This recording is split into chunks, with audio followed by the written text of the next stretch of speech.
Muhtaram Prezidentimizning Yashil makon loyihasi doirasi bo'yicha 20 gektar maydonga 13 ming tub eksportni sliva ko'chatini ekmoqdamiz. Xudo xohlasa kelgusida shu quritib eksport turshak qilib chetga chiqaramiz. Bir 50 ga yaqin ishchini hozir ishlatyapmiz. Kelgusida bundan ham kattaroq yerlarga bog' qilish niyat bor. 13 ming tub ko'chat ekib 20 gektar bog' mobaynida xudo xohlasa 3 yildan keyin 15 kishi ish bilan ta'minlanadi. Sushilka quramiz. Qurib eksport qilib o'shanga bizga 15 ta ishchi kuchi kerak bo'ladi. O'shani o'zimizning xalqdan o'zimiz Toshkent FX hududidagi ishchilardan olamiz 15 tasini. O'zimizda hozir bir 5 ta bog'bon bor. Shu bog'bonlar ishlaydi hozircha. Fermer xo'jaligim 2 yil bo'ldi ochilganiga. Xudo xohlasa shu yerni o'zlashtirib, endi mana bog' tashkil qilyapmiz.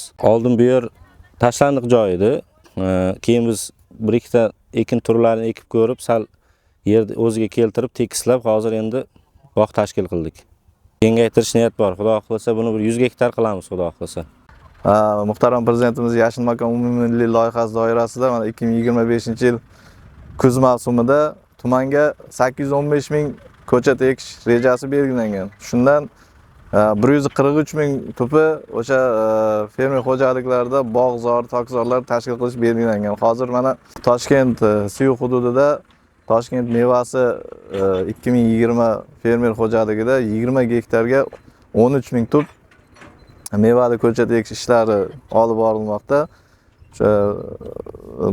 Bu borada o'sha dala maydonlarimizda fermer xo'jaliklar dala yerlarida o'sha bog'zor, tokzor tashkil qilish asosiy reja hisoblanadi.